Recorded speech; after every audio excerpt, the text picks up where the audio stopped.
Hello, friends, and welcome to Salt Lake City, Utah. You guys know I have been looking forward to this trip. This is the first day we got here. Today's Friday.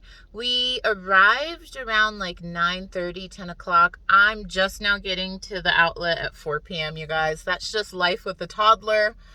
He had to nap, he had to eat, we went to Whole Foods. You guys know that have children how it goes. So I'm going to be shopping for the rest of the evening. This place closes at 8, so we'll see how long I last. And then I also want to hit up Nordstrom Rack because they're having their, what does this say? Battery discharge morning. I have a Kia Soul. Is this a hybrid or something? You guys know I'm not the best with cars. And I want to hit up one more thrift store. I don't think I'll stay here 4 hours, but we'll see. I'm excited. It looks kind of busy. It's in a very industrial area. Like there's some welding shops.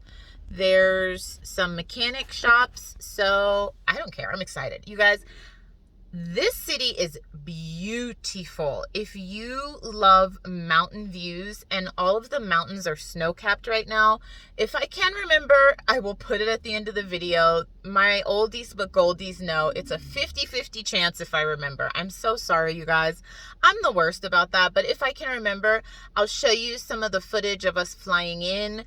And then just some of the views here are just beautiful. But Salt Lake City itself, we were in downtown. We went to Whole Foods. Very much reminds me of Colorado. Denver specifically. And Colorado's more so Denver. But anyways, all right, let's go shopping.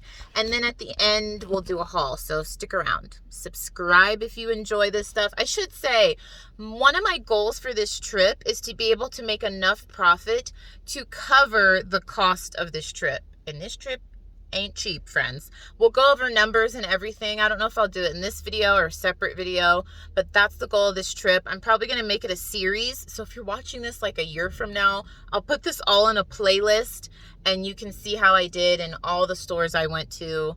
I did not realize that Idaho is so, like, Idaho's about an hour and a half north of Salt Lake, like the very south part of Idaho. So we might stop in Idaho. Also, if you're new here, I'm going to be done after this. I am trying to finish the 50 states. Utah is state 46 and Idaho is state 47. And Idaho, I'm sorry for any of my Idaho friends. It's not really a state that I was like dying to go to. So if I just spent like a day there, I think I'd be okay. I don't know. If you know any like fun things to do in Idaho, let me know. You guys know I'm an outdoorsy girl, so I could hike. I could do any outdoorsy stuff. Okay, let's go shopping. Okay, friends, this is about all the footage I could get of the actual location. I'll explain to you more about that. I try to show you like an overall view of what it looked like, but there was just so many people in here, and I'll talk to you about this when we go back in the car and do the haul portion. It's a very small location, and I just was trying not to film people as much as possible, but when you enter the door directly to the right, I saw this hard goods location. Remember, I'm having to ship stuff back that I want to pick up. So I usually do pick up rollerblades that are in good condition, but I wasn't going to pay to ship those to California. So we kept it moving. And plus, they were actually pretty beat up. So I passed on those. But I love selling hard goods. I'm no expert at selling hard goods. I have to look every single thing up. I love selling pans and pots that are in decent condition or that can just be like lightly cleaned. But again, I was just kind of looking out of curiosity because I knew I wasn't going to ship any of that stuff home. I love selling textbooks. I always scan them to see what they're selling for on Amazon and eBay. That human, was it physiology book? Oh my goodness, you guys. New on Amazon is currently selling for $100 and used $2.50. I find these history books super fascinating. I'm actually a big fan of the History Channel. I was just watching, I think it was on President's Day. It was like a series on all of the presidents. I find that stuff really like fascinating. Some of my friends think I'm a nerd. Anyways, I did scan that book. I thought it might be worth something, but it was only coming up as like used on Amazon for $5. So just food for thought, friends, because in these upcoming Salt Lake videos, you're going to hear me talking about, the benefits of selling other things except you know, except for just selling clothing, like selling books, selling hard goods. So I always tell you, if I can flip it for a profit and it's legal, I'll sell it. I'll sell a golf club. I'll sell a book. I do not just sell clothing. So I spent, I want to say, like 15 minutes in the book section. I did scan this book. Same kind of situation with textbooks. Like new, it was selling for $100. Used, it was selling, I think, for like 5. So sometimes you do find those gems. I feel like the more you scan books and the more you sell books, the more you learn, you kind of get an eye for what's going to sell for a good profit that you even, you know, need to scan. I started out on Amazon like 4 years ago selling books, and I always recommend to new Amazon sellers to sell books because you are not gated in books. You can find used books everywhere. You can get used books for free. Just check out books. And even if you're not selling on Amazon, you could still make some decent money selling books on eBay. Moving on to the clothing. The first thing I noticed walking into this store, and I'm going to mention this again, is they stack the bins so high, you guys. And we'll talk about why that is annoying towards the end of the video. It's just so much more work to go through this stuff. I don't know if you can tell from the items on camera. There's just a monumentous amount of stuff in each of these bins. You see that little red bag? I did end up picking that up. Spoiler alert. It's just a Lululemon little like shopping bag, which I've never found one of those before. And apparently I can sell this for like $15 on eBay. So I definitely picked that up. But I just noticed right away that at this location, they do mix like hard goods, shoes, and clothing in some bins, which isn't my favorite, but I still dug through. I did find these Birkenstocks. Don't get mad at me, you guys, but I don't like Birkenstocks. So oftentimes when I find them, even in good condition, and this is bad, I don't sell them because I just don't like them. But I was like, you know what? I told myself, Nikki, you don't need to like something to sell it. I just said earlier, I will flip anything for a profit if it's legal. So I've started looking at them and looking them up, but as you can see, those Birkenstocks were just not in good condition. And I know that they resell for a good amount, so I need to get over myself. Not everybody wants to wear a stiletto heel. Some people like Birkenstocks, and I need to sell them to them.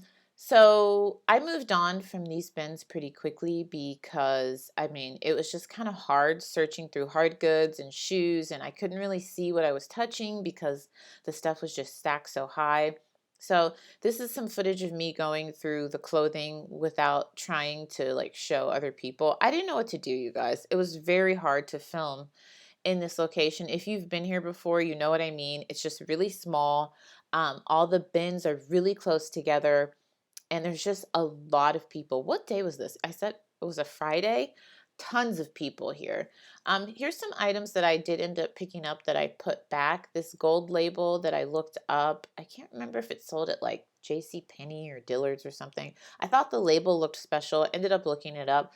This shirt, brand new, only sells for about $50. So I didn't even look up the resale value. I just thought the tag looked kind of special. But I was wrong. I mean, special to someone, not special enough for me to resell. I did end up picking up these pants. I don't know why. They're a size 4 to 6 months. I am not pregnant, and my son is 15 months. But I just, since having him, pick up all the cute baby stuff that's in good condition and hoard it. Some of it I give to family members. Some of it I save for future children, God willing. So I don't know what I'm going to do with those. Let's go to the car. I'm going to tell you how much I spent. I'm going to show you everything I picked up. I'll give you some things I learned about this location, what I'm going to do with this inventory. And yeah, this was an interesting learning trip for me. Okay, friends, I know you're mostly staring at the steering wheel, but I don't know where to put you in this car. There's no good place. That was interesting. Lots of lessons learned that I wanted to share with you. I did not last very long. I don't know if you can tell my background's changed. The sun is setting over the mountains. I can't get over the mountain views here.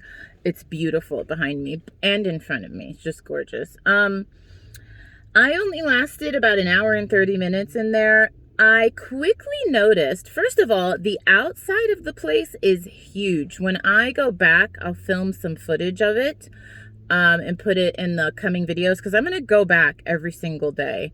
while I'm here, at least for a couple hours. The outside of it is huge, but I made friends with the cashier. I always tell you guys, be nice. I mean, honestly, I'm just nice to them because I have worked in customer service. My first job ever at the age of 14 was being a grocery store cashier. And I just know that those people put up with a lot of crap, you guys. So I'm genuinely just nice and talk to them because I know that they deal with a lot of crap and I just want to be a pleasant spot. Like, you can tell if they don't want to talk, I keep things nice and simple. If they do want to talk, I talk. So this guy was really chatty, which I need to be careful with being so chatty with some guys because then he started thinking that I was flirting with him and he asked me for my number. Anyways, I quickly noticed, you guys, after about 30 minutes, I was like, they're not changing bins. And oh, that's what I was saying. The outside is really big, but the actual bins location is pretty small. So I asked the cashier when I was checking out, like, why is it so small? And he said, oh, we get a lot of like direct, what did he say? Direct donations here. We have a corporate office here. So the outlet portion is actually just a small portion, but I guess the Goodwill owns that whole building. So I learned that. And then after 30 minutes of shopping, I heard these like teenage girls. Oh my God, I felt like they were following me or I was following them. I couldn't get away from their conversation. But they were saying, oh, they're not changing the bins out anymore. Let's just go. And I was like, yeah, wait a minute. I've been here 30 minutes and I haven't seen a single bin change. And it's a small location and it was very, very crowded. I wanted to show you guys some footage of the actual location, but it was difficult, you guys, because it's a small space. It's very crowded. I try not to be rude as much as I can and not show people's faces because not everybody wants to be on YouTube. You know what I mean?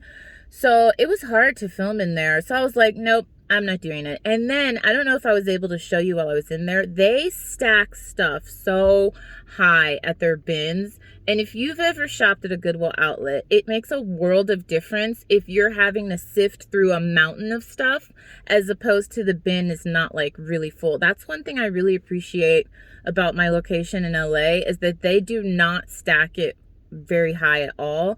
I just feel like when it's high, you're using more physical labor. You guys probably saw that, and I'm sure I mentioned it in the voiceover part.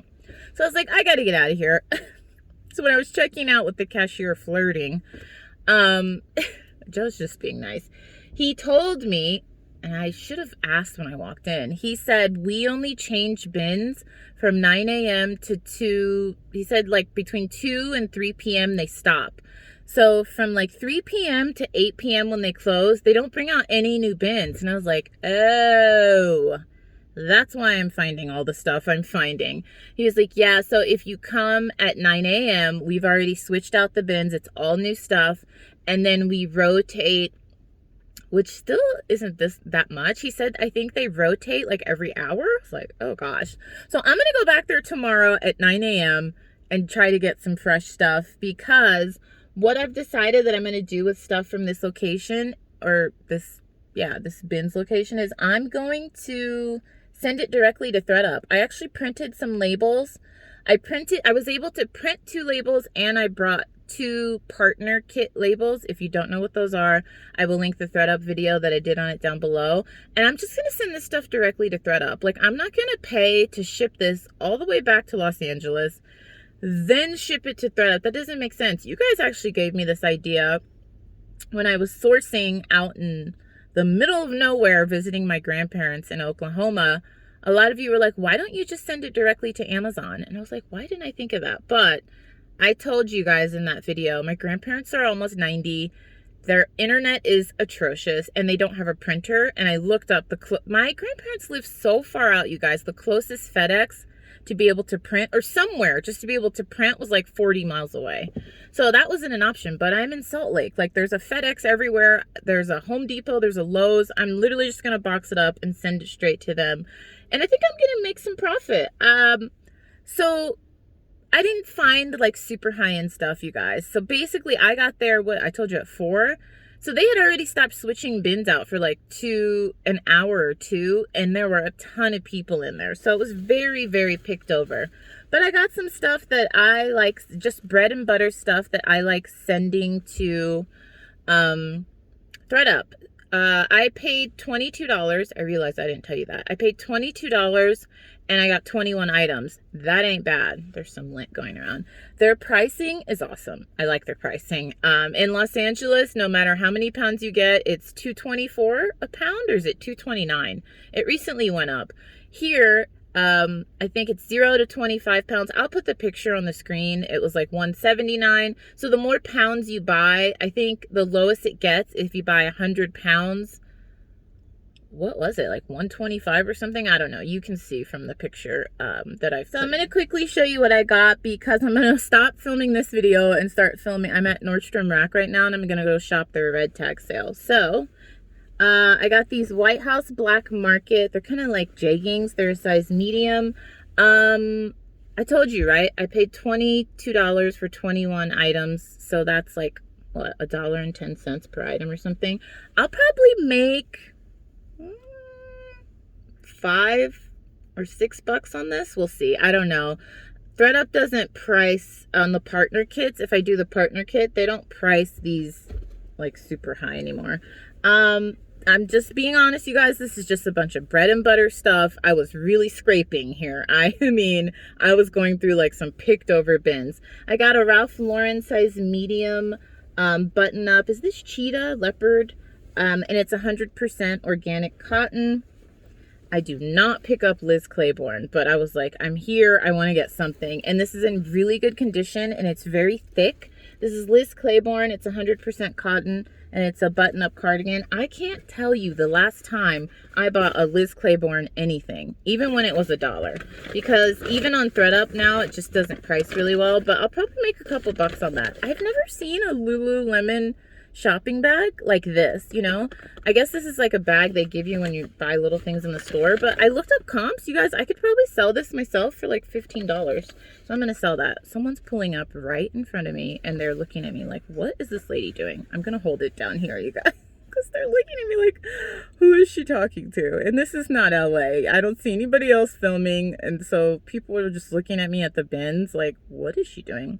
I picked up this little Skims. This is what your Skims come in when you order them. I don't know if all of them do, but people are reselling like the little containers. It's just the container that the Skims was sold in for like $15, like an actual comp. So yeah, considering I paid like $1.10.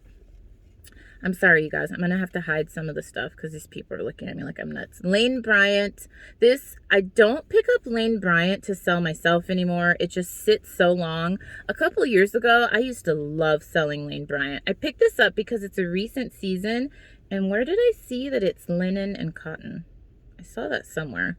It's basically a tank top, and it's like 50% linen, 50% cotton, recent season, so I'll make a couple bucks on that. All of this is going directly to ThredUp.